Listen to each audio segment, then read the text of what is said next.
We are podcasting from our studio in beautiful Vancouver, BC, Canada. And welcome to the podcast that confirms safety does indeed have a personality.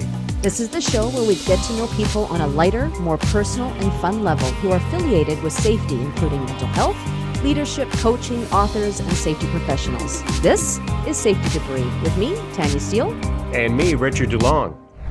Our special guest today is a resilience expert, coach, and author. He helps people break through their limitations, and his coaching programs provide clients the tools to transform their adversity into competitive advantage. He is a heart and double lung transplant recipient. But that is not one of the most impressive things about our guest today. He is also the only man in history to have completed a marathon with someone else's heart and lungs, not once, but Richard, 4 times. That is very impressive.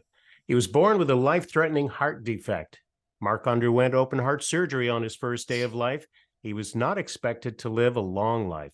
Mark battled his condition and its limitations for 22 years when his doctors informed him that time had run out.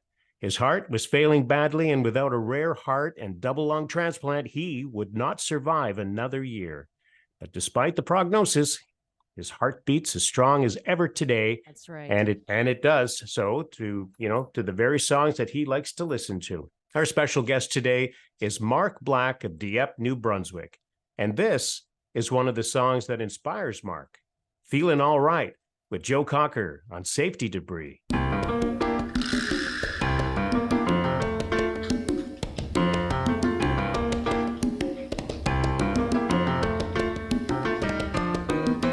Seems I've got to have a chance to see him. Every night I have the strangest dream. Imprisoned by the way I could have been. Left you on my own arm, so it seems I've got to leave before I start to scream. 'Cause someone locked the door and took the key. You feeling alright? I'm not feeling too good myself. Yes, sir. You feeling alright? I'm not feeling that good myself. Yeah, he's best known for his gritty, bluesy voice and dynamic stage performances. A personal selection from our special guest, little Joe Cocker in there to start things off. A little Feeling All Right right here on Safety Debris. On this episode of the show, we welcome resilience expert and coach and author, Mark Black. Welcome, Mark. Hey. Great to be here. Thanks, Richard. Hi, Yeah, Tanya. you're welcome. What a great song, Mark. I'm like this is, I know we were talking in chat, but you're saying like you wake up almost every morning playing that song. I get it. That's a great song for you. Good, fires you up a little bit. I love that line about there's too much to do before I die. Like, let's get on with this. Yeah, exactly. Everybody has that problem, I think. Stuff to do. That's the places to go. Marathons to run. Marathons to run. Yeah, that's impressive. We'll talk about that. But Mark, you've spoken to like more than 500 audiences in your career, and your instructional teaching has inspired more than 150,000 people. Can you tell us what makes your message so powerful? Well, I mean, thank you for that. I think it's a combination of practical strategies with the lived experience. So I think, we're all speakers, and we've heard other speakers, and for me personally anyway, and I would certainly have a bias, but I want to hear from somebody who's lived what they talk about, not just somebody who's done a bunch of research. I think, the data is important, but we all know that once it's boots on the ground, trying to apply things, data only gets you so far. So yeah, I try and combine my story. I try and make it their stories of how do you connect audience member with this, because we haven't all had a heart lung transplant, but we've all had stuff that we've had to overcome, things that we've had to deal with, and hopefully that connection is what then grounds what I'm teaching, so that people can integrate it and apply it, which is ultimately what matters. And we've been, like you said, we're all speakers, and we met you through CAPS. But both Richard and I had the pleasure of actually hearing you speak from the stage at the BC Construction Safety Alliance. Right. Yeah. Yeah. Because we had met, of course, during COVID online. Right. That's right. We hadn't seen each Yeah. other like in person. Yeah, we hadn't seen each other, and you know, when you see you, you're just like this powerful, amazing speaker, just like this small package in a big, huge presence. And it's, you know, you have quite the story, and I love how you said, you know, no, everybody hasn't had obviously a heart transplant, and never mind, and double lung transplant altogether, but your story is very relatable on resilience. And I just remember, like, I need to listen to this guy more and more. So it's a real honor for us to have you here. So thank you. Oh, it's very kind. Yeah. Thank you. Yeah. Yeah, I need to listen to myself sometimes too. My wife reminds me regularly, so it's all right. That's good. So we have mentioned a couple times, of course, you've not run only one marathon. I watch marathons on TV. That's what I do. But I not only run one. True story. Yeah. Yeah. Which is an incredible achievement. I've had friends that run one marathon, and we just celebrate them. Like, that is significant. But you've run 4. And you know, you've had quite the physical trauma, the mental, emotional stuff that comes with, you know, a life of sort of these physical things. How do you mentally prepare to accomplish, you know, such a feat? And what, if any, fears did you have about tackling that big of a goal? So the mental preparation was a huge part of it, and I guess the focus was prepare as best as you can, and then try and detach from the results, which is of course easier said than done. But I think it helped that I did the first one 2.5 years after the transplant, so fairly quickly. And so compared to what I'd already been through, it's still a big deal, don't get me wrong, but like, well, what's the worst that can happen? I'm gonna not be able to finish. Like, oh well, I'm not gonna die, which is what I'd been facing for years, right? So I think that helped to kind of just frame like what was at stake and what wasn't at stake. So yeah, and then the common concerns that people often will say, well, like, was this safe? And I consulted my doctors, and I'm fortunate that my head cardiologist, who treated and followed me before and after transplant, is a bit of an extreme sports nut herself. And so when I said to her, I think I'm going to try and run a marathon, and she's like, oh, I'm good. Like, listen to your body, but as long as you know, I thought you'd never say. Yeah, your heart's fine. Like, your legs are probably going to stop you before your heart does. Wow. So, that's, yeah. I mean, you just don't hear that kind of stuff for a doctor, but how encouraging is that? Well, like I said, she almost didn't have a leg to stand on, because I do remember as I was waiting for my transplant, she actually took vacation, which she never did.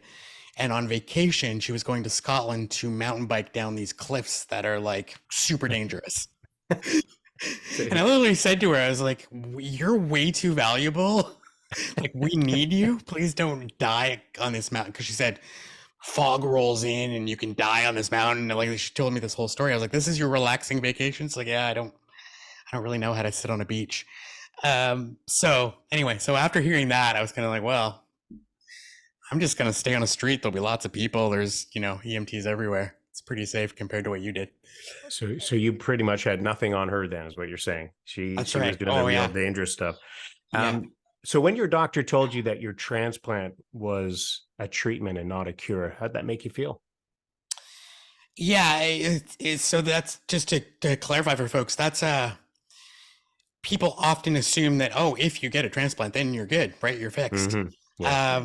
And it's not unlike someone who undergoes chemo and goes into remission. It's like, that's great, we're doing well, but might come back. We never know. So the transplanted lungs have a shelf life. We never know how long that's going to be, but you're on immunosuppressant drugs forever. So because of those, your immune system doesn't work as it should, which means you can catch an infection and not be able to fight it. Right. Or the function of the organ just over period of years begins to deteriorate. So there's lots of things that can go wrong. Knock wood, so far everything is still pretty good. Mm-hmm. but yeah, they're very clear. In fact, they said the 5-year survival rate of my surgery at that time was 50%. But 50. 5 years. So I was a good coin toss to make it 5 years. But again, to put it in perspective, without it, I wasn't going to make it another 6 months. So when those are your options, like, well, you have to sign me up, right? Like that doesn't sound risky because the alternative is far more risky. Yeah, I'll take the 60 months. Thank you. Yeah, exactly. And yeah, how exactly. many years has it been, Mark? Just celebrated 21 years. So Wow. Right. yeah. Yeah, come Yeah. on. Like people right now, Seriously. listening, I hope they're cheering and clapping. Like that is quite like you're a walking miracle. Yeah, I'm very, very, very fortunate. Yeah. Do you suppose because how long did you wait before you did the marathon? I mean, so it was 2.5 years almost to the day from the day I got the transplant to the day I ran the marathon. So I began training like kind of 6 months out, 6 months post transplant. I mean, training like 5 kilometers, right? But Sure. And to run. Yeah. So dare I say that being athletically inclined to do this, take this on, may have helped extend your warranty? I think so. I think there's no question that a combination of being physically active and I'm not perfect, but I'm quite good at making sure I take all my meds, which as simple as that sounds is a big issue with transplant recipients because there's all kinds of side effects that can come from them. And so lots of people are not terribly good at sticking with the medication regimen. Of course. And yeah, I mean, obviously if you don't do that, then you have issues as well. So I've done a pretty good job at meeting my half of the equation. And then there's a certain amount of it that's just up to luck. Okay. Yeah. So, running a marathon takes a lot of gumption and doing what you do on a daily basis just to keep ahead and stay healthy is the same. So resiliency is something you could probably use in your vocabulary on a daily basis to describe who you are. And I think you've probably done that because you've written a book recently. I have. And it's about resiliency. It is. Which is a fantastic segue, by the way. The book's called The Resilience Roadmap. And it's funny, actually. I opened the Word file as I was sending it to the publisher, this be almost a year ago now, and I started the book in 2019. So that tells you how long it's been in the process. Mm-hmm.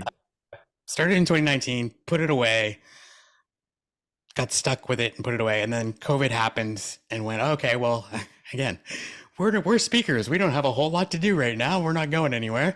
So pulled it back out and got it finished. And I say to folks, what I did is I reverse engineered my experience from diagnosis, like you have a year to live without this transplant, to marathon finish line. Like, how did that happen? Mm-hmm. What's the process there? And is that process repeatable? And I believe it is. And so I created a presentation that I've been doing for quite a few years about that process. And then the book is fleshing that out.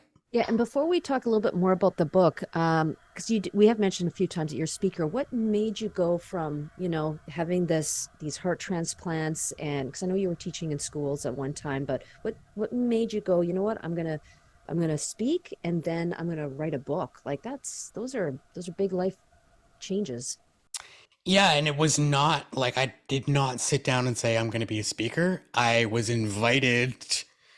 I'm from a Dieppe, Moncton area. It's like 100,000 people. So my story was in the paper a few times because it was, for this size of a place, a pretty big deal. Yeah.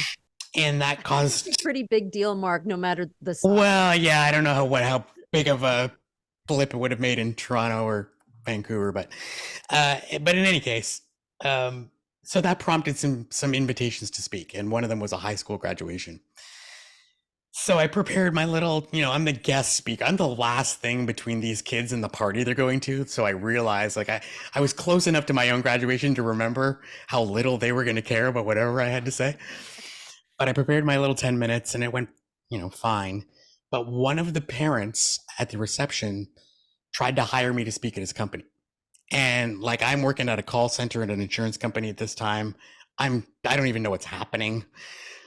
And he says, well, that's what you do, right? And I went, what do you mean? Well, people do that? Anyway, yeah, I think we pay them pretty well too. And I said, "Oh, that's interesting. Tell me more about that." So, this man who I do not know began my career. I started to jump on Google and do some research and talk to people, and began speaking about a year later. Well, I love this man because, we wouldn't have you here today with us, listening to your message, impacting the lives that you're impacting. So whoever you are, if you Wherever you are remember, out there, exactly. we honor you and thank you for this gift of Mark being able to speak. And of course, we met in construction. So you speak at safety conferences, you speak at HR conferences, like you just, whatever business, I'm here for you. Yeah, I mean, it's one of the nice things about the topic is that it's there. I haven't met a group of people that don't need to be resilient yet, so it's a pretty universally applicable thing. So resilience obviously matters, and it kind of falls in its own definition. And Mark's going to tell us a little bit more about that, how resilience matters and what his definition is. But first, let's listen to another one of Mark's favorite songs. This is a band called Coldplay. You may have heard of them. Small little band out of England. This is called "Fix You" on Safety Debris. See a stream down your face when you lose something you cannot replace. See a stream down your face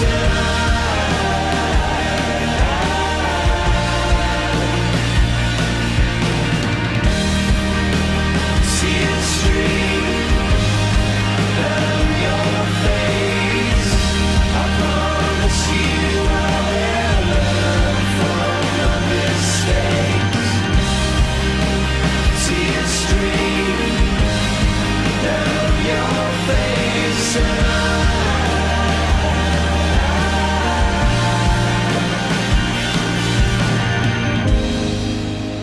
Lights will guide you home and ignite your bones, and I will try to fix you. Wow, what a powerful song. Very appropriate to the life and experience of our special guest today. That is "Fix You" from the album X and Y, some Coldplay on Safety Debris. Mark, why does that song resonate with you? I mean, I've been fixed. Exactly. I probably need some fixing too. Still, if you ask my wife, but Ever since they dropped you on your head as a baby, they've been trying to fix exactly, that. exactly. And I love the cadence of that song. I love that it ramps up. It's a great running song. So. Yeah, it is indeed. So we chatted a little bit about a teaser prior to the song, asking what exactly is, resiliency. What is your definition? So I think the common one is about bouncing back from challenge, adversity, and I like to reframe it and say that it's about growing through. Mm-hmm.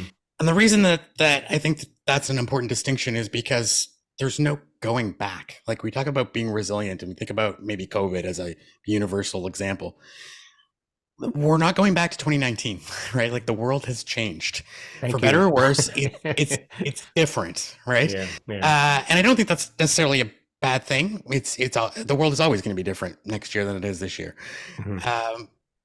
And so to try and bounce back implies that we're supposed to be like our former selves, and that's not possible. So rather than do that, how do we grow through challenge? How do we leverage challenges in a way so that hopefully we're a better version of ourselves tomorrow than we were today? Wow, what a great definition. Like that's so true, right? Like Mm-hmm. we're not going back. We can't, even when people say to me things, "Oh, I want to get back to the olden days." And I'm like, "Really? Like not really." Like we don't there's Yeah, there's elements of the olden days that you'd like to relive, but the whole gamut. you don't want to go back. So I love that you say that. We do need to kind of go through. So why is resilience so important? Why does it matter? Well, I think it matters because challenge and change are ever present, right? Like no one is exempt. And in terms of dealing with change, that's becoming The changes are getting bigger and they're getting faster, right? And that's not going away. So to me, resilience is about how do we thrive in spite of, or maybe even because of, those challenges and changes. The people who try and hang on and keep doing it the way they've always done it in whatever context are going to get left behind, or at least they're going to not do as well as they could. And so if we can learn some resilience skills, which by the way, I think we all have a certain innate ability to be resilient. Like as a species, we've survived as long as we have because we have some innate ability to just survive. But I also think that there are skills that we can learn that can improve upon that and make us even more resilient. And so for somebody who's listening right now and going, well, what are those skills? Like, how do I cope? What are some of the coping mechanisms? Like, how do I build my resilience? What would you say to them? Or us? What would you say to me, Mark? How do I build resilience? What do I say to myself in the mirror every day? Yeah. Well, so the book has 7 steps. We don't need to go through them all, but there's 7 A's to try and help them to make them memorable. And they are acknowledgement, right? So first, like, let's just pay attention and realize that things are changing and notice, and face the challenges that we're facing, because human nature being what it is, it's very easy to kind of just turn and look the other way and pretend it's not there and deny. Then it's about agency. So remember that you have great capacity to change certain things. You can't change everything, right? But you have the power to do a lot and tap into that. And then we talk about acceptance. So what are the things I can't change? And how do I let go of that so that I can leverage the time and energy that I do have to do the next thing, which is to adapt? How do I behave and think differently because the world is changing, right? And so we need to constantly be doing that. What's new? What's changed? How do I thrive in this new world? And then we do that with aspiration. So where am I going? And then action. How do I take a step towards where I'm going each and every day? And finally, assessment. Is this plan working? And do I need to readjust it? And so even though it's 7 steps, it's not 7 linear steps. It would be really nice if that's how it worked, but it's more like I present it as a circle, because I feel like we're always kind of going back to the beginning and going back through the process. Right. But that's how I think about it. So is it fair to say that it's innate, or is it something we need to learn? I think it's both and, right? I think we all have an innate ability to survive. Mm-hmm. But I also think that we can grow a skill set and a mindset that will help us do it better and more effectively. I love one of the things that you just said a few minutes ago was, we can't do it all. Like, I love how you say, what can't I change? Because I sometimes I feel like when we're in that space of overwhelm, which my coach has said never to say anymore. You always say, Tanya, you're in big demand. Never say you're overwhelmed. To reframe, yeah. Right? To reframe it in my brain a bit. But yeah. To be able to, I used to be an all or nothing. Like I have to do everything or I've failed and I've done nothing. To be able to take it into small chunks, like what's my next little step I can do. Is that right? Absolutely. Yeah. So one of the principles that I talk about in the action phase is the OMS principle, which is one more step. In other words, let's just figure out, what can I do today, right? What's the next thing I need to do? You're going to have days, weeks, months where you're fired up, ready to go, and you're going to charge ahead and you're going to make all kinds of progress. And then you're also going to have times, days, weeks, months, where getting through the day is a challenge. And that's okay, right? Like, that's being human. And so we need to recognize what season or phase we're in and then adjust accordingly and say, okay, one of the things that I kind of cringe at is when people are like, give 100%. Yeah, give 100%, but understand that my 100% today and my 100% tomorrow are not necessarily the same, right? Because maybe I didn't sleep well, or you didn't get your exercise, or your nutrition wasn't great, or whatever. And so I think we need to give ourselves that room to say, what can I do now? And to your point, Daniel, not say, well, because I can't do it all, I just won't do anything. Yeah. Is this too overwhelming? And sorry, Richard, I'm just on this thought about this 100% thing. I recently saw, like 30 seconds. I think it was Brene Brown, just like a social media post that she did a little clip, and she talked about that 100% as well. And she said, in relationships, we talk about give 100% or 50-50 or whatever the case may be. And she said her and her husband, she goes, sometimes they just have days, and she comes home and she'll say, I don't have 100%. I'm at 80. And then he'll say, it's okay, honey, I got your 20. And they're able to communicate that we're not always 100%. And with the social media, we don't everybody doesn't live these perfect lives. We all struggle and we all have days. And there's even recently I had a conversation with my mom, and I said, you know what, I'm at like 25% today. I got nothing. And so, when I was responding to her, I said, I'm not upset, I'm not angry, I just got nothing left in my tank. And it was a great communication for us, so that she knew where I was at. And I never done that with her before. It was remarkable. That's fantastic. Yeah, I mean, obviously with your mom, you feel safe to do that. I wish we would feel safe to do that with more people. Right, with our friends, with our, it's true. Yeah. So Mark is a husband. He's a dad to 3. He's a speaker. He goes around the world and speaks to many people. He has written other books, and he has contributed to other books. We'll find out a little bit more about all that when we come back after one of his favorite songs from a band called the Dave Matthews Band. This is called Ants Marching, and it's on Safety Debris.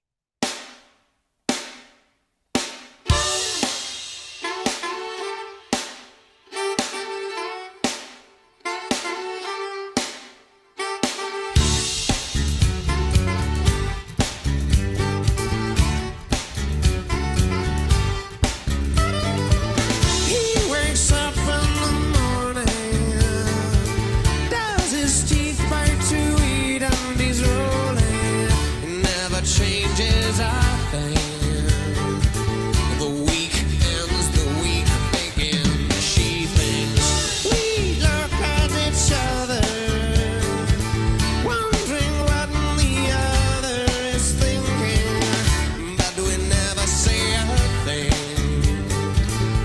These crimes between us grow deeper.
Lights down, you up and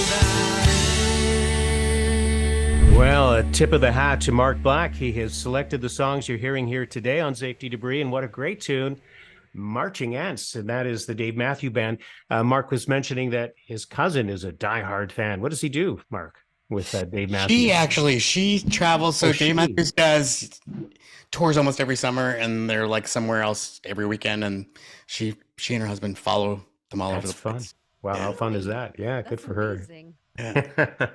So you have a family. You've got 3 kids, busy guy, and got the wife managing you, overseeing you. So how I want to ask you something a little bit about your speaking career, because that is what you do. How do you find the time to do that? And I also want to know, what's the furthest place from home you have spoken? Yeah, the time is challenging, and it only works because my wife is a superhero and she can work full time and manage 3 kids. Awesome. I'll That's make it awesome. all happen, and she amazes me regularly because I've been home alone with them all three of them for like 2 days by myself once, I think, and our whole relationship does it like, every other week. You didn't But- burn down the house or anything, right? You were okay. No, we all survived, but no, she just does it and nothing seems to phase her. In terms of furthest away, we actually, and she got to come with me, which was awesome. I went to Hawaii about a year ago, actually, but right around this time last year. So that Yeah, would, that's from us on the East Coast, that was a long trip. yeah, not exactly kitty corner to New Brunswick. No, it was 2 hours, 2 hour flight to Toronto, 4 hour flight to San Francisco, and then a 6 hour flight or something to Hawaii after that. But Awesome. well worth the trip. Good. It's nice that does she get to travel with you? Very, very rarely, but and this was actually the beginning of the school year, but I thought I may certainly never get an expense paid trip to Hawaii again. So so I talked to her vice principal, who was really great, and gave her the time. So That's awesome. That's super cool. Now, Yeah. we've been talking about your resilience roadmap book, which we're going to tell everybody how to get it and definitely get it. But I didn't know that you've actually written or contributed to several books, including Live Life from the Heart and Chicken Soup for the Canadian Soul. I have that book. Yeah, I didn't know you were a contributor. That's awesome. cool. Yeah, it's you can submit your contribution to their website right when they're doing a new book, and I think you even have to pay to do that, actually. But so I did that, and then I don't know if it mattered or not, but it just so happened that Jack Canfield was here in Moncton for a conference shortly after I had submitted the story. And so he's very kind and gives everybody a chance to do a photo op and chat with him. And so I went and got an autograph and chatted with him. And then I said, by the way, I just submitted my story for one of the upcoming books. And he says, yeah, I have nothing to do with that anymore. Really? But, it's like a whole machine that does it now, he said. But, yeah, so I don't know if he put in a good word or if it just got in on its own. But in any case, it was pretty cool. That is cool. And what made you decide to start writing? Like you said, you kind of have to look for these things. Sometimes you have to pay to be in books. What encouraging words would you say if there's somebody listening right now saying, I want to tell my story? What would you say to them to get it out into a book, or how to start that? I would say that you live in the best time in history to do that. Because, if you go back 80s and 90s, you were pretty limited to the traditional publisher route, right? So you write a book proposal and you submit it to publishers and you deal with all these rejection letters and hope that somebody says yes. And nowadays, literally anybody can have a book. Now, if you want a good one, then you want to hire an editor and hire a book designer and Mhm. and invest a significant amount of money. This was like a year-long process with a publisher and lots of moving parts. But I mean, Amazon and other platforms will allow you to create and sell a book quite easily for a fairly small budget if you want to.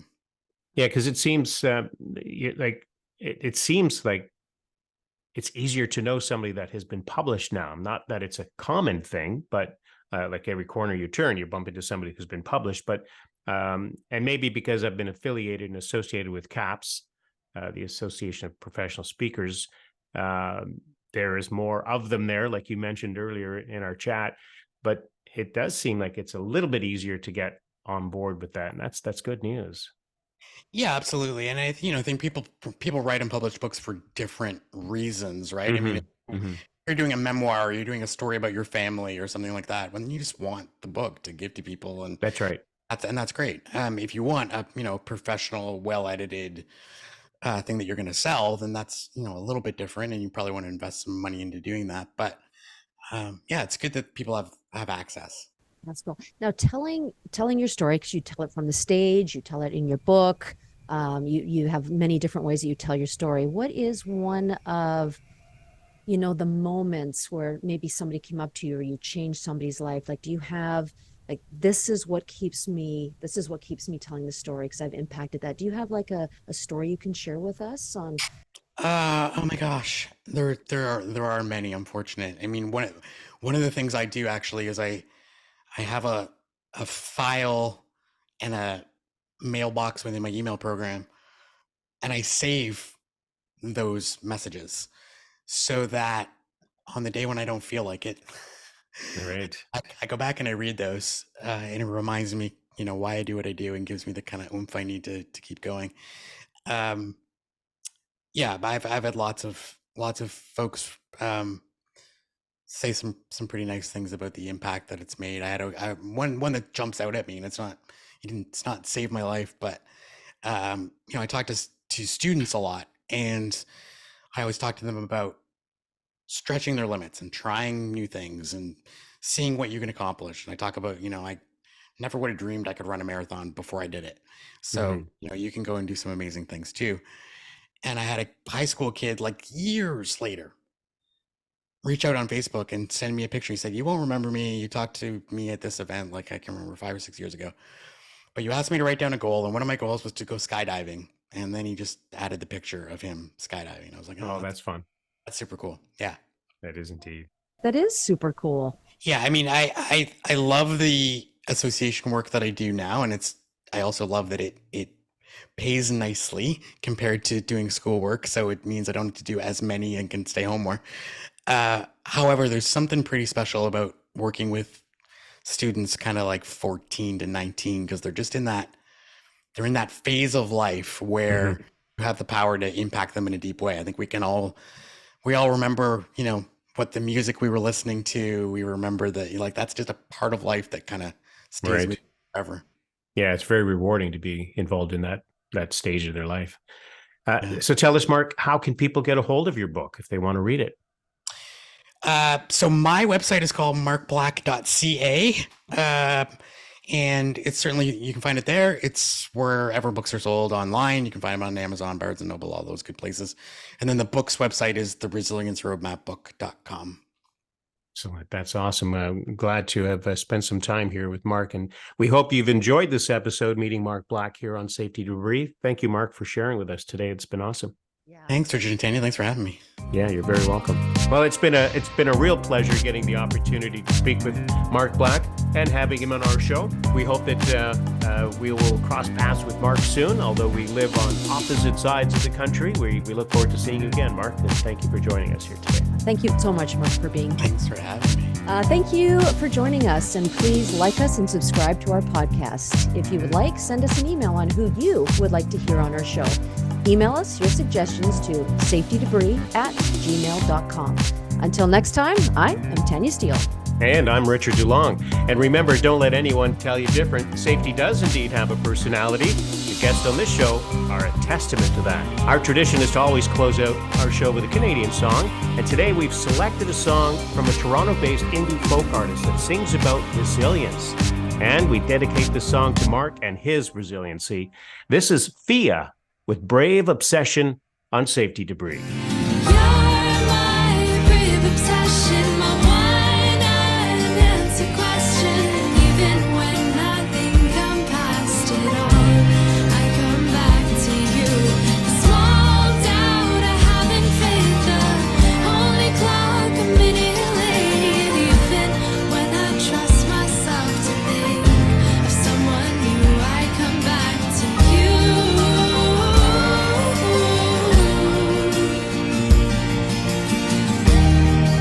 And how can I know it's destiny's choice if you never choose? And how could something I've never had feel like so much to lose? But you do. You're my brave obsession, my one unanswered question. I come back to you. I come back to you.